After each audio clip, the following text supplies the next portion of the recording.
Hello, fellow lightworkers and spiritual warriors. Welcome to the July 2023 edition of the 5D Messages from Mount Shasta. I am Dr. Christina Samesha, intuitive guide and author. I have been posting monthly podcasts of channeled messages from Mount Shasta, root chakra of the planet, to inspire and support fellow lightworkers as we shift into a higher state of consciousness and help the collective with this ascension process.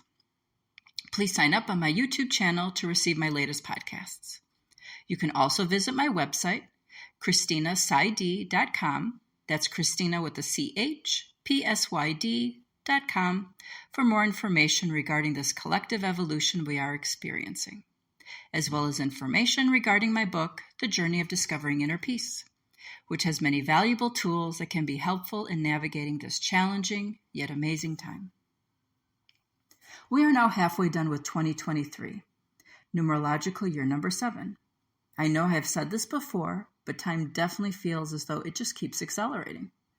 I would have to describe last month as absolutely exhausting. Towards the beginning of June, I had several days where I just could not get off my couch. After fighting my ego, which kept judging how I felt and wanting me to push through it, I finally just surrendered and pretty much stared out my window for about 3 days. Thank goodness I have a beautiful view of Mount Shasta from my living room.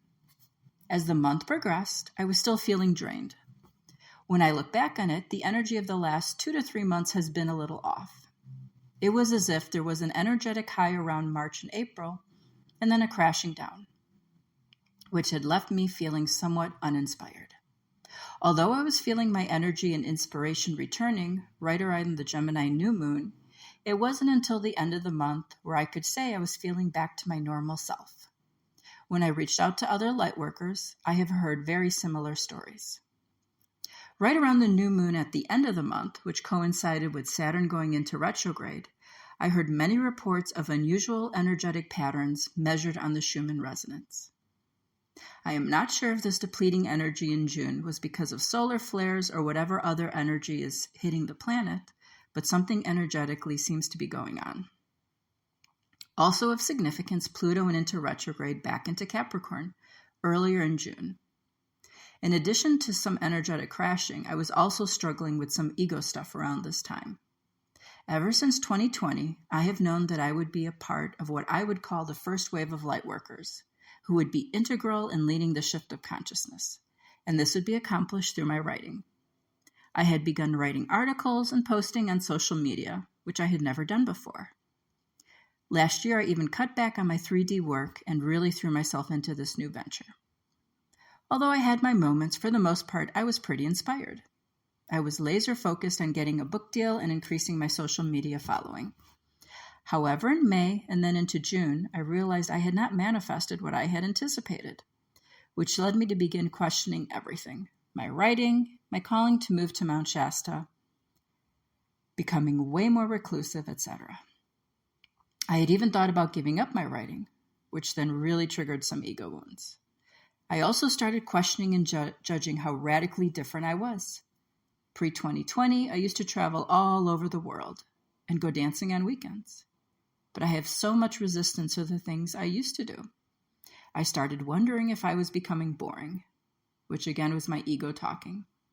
Thank goodness I was able to clear this and return to my truth and center. We closed the month of June with Neptune going into retrograde.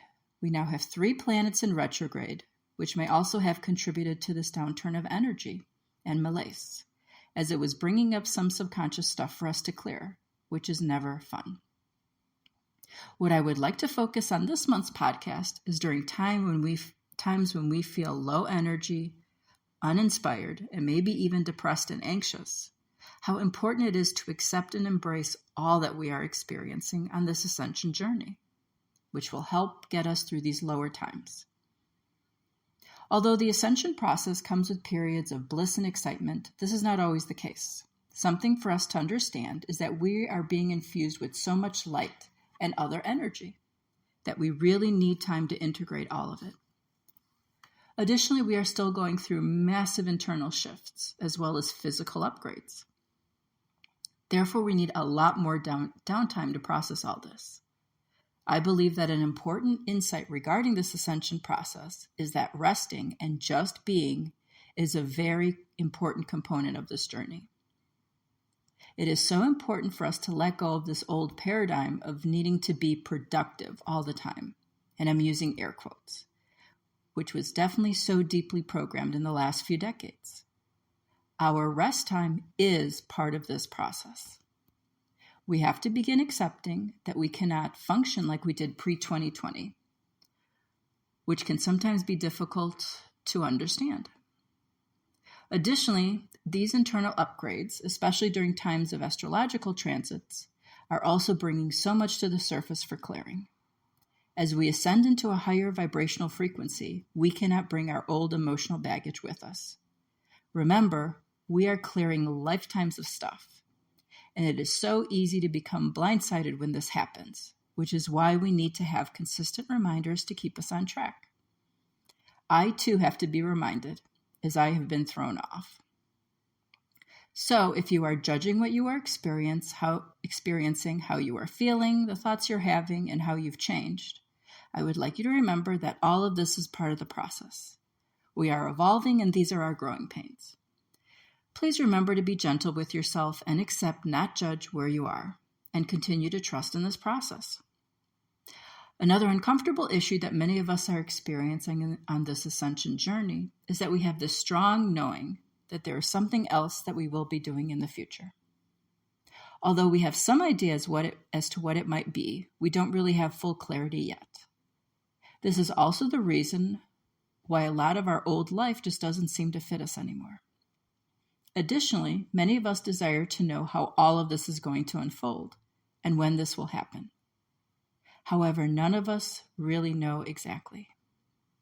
It has been difficult for some of us to remain present in this mystery. Patience is definitely a virtue that we all need to master. So the takeaway for this month is to learn to accept and embrace the process and not judge what you're experiencing. And to make sure that you're being gentle with yourself. Please make sure that you're drinking enough water, getting enough rest, and practicing grounding techniques, such as grounding into your Earth Star chakra, taking a walk in nature, walking barefoot in the grass, or just being. In July, we will be experiencing some more powerful energy. Following the super full moon on the 3rd, we will start off the month with the Sirius Gateway, which I always find to be a very magical time. On July 4th, our sun will align with Sirius, our spiritual sun, which will activate a gateway of high-frequency energy. Sirius embodies freedom and intelligence and emanates the vibration of a brilliant blue light, which can enhance our psychic abilities and activate a sense of freedom in our lives. We will also be experiencing the 777 portal, which should be exciting.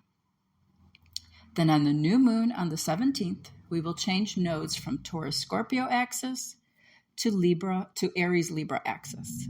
Aries, which is the sign of the individual, a fiery initiator, will be the focus for the next year and a half, which will likely bring some intense energy. And then towards the end of the month, Venus and Chiron will go into retrograde, joining the other 3 planets in a retrograde storm. This month is definitely another month to be mindful of our energy. However, we will get through this. Sending all of you lots of love and light from Mount Shasta. I am so excited to be sharing yet another amazing month with all of you. Stay tuned for my next podcast in August.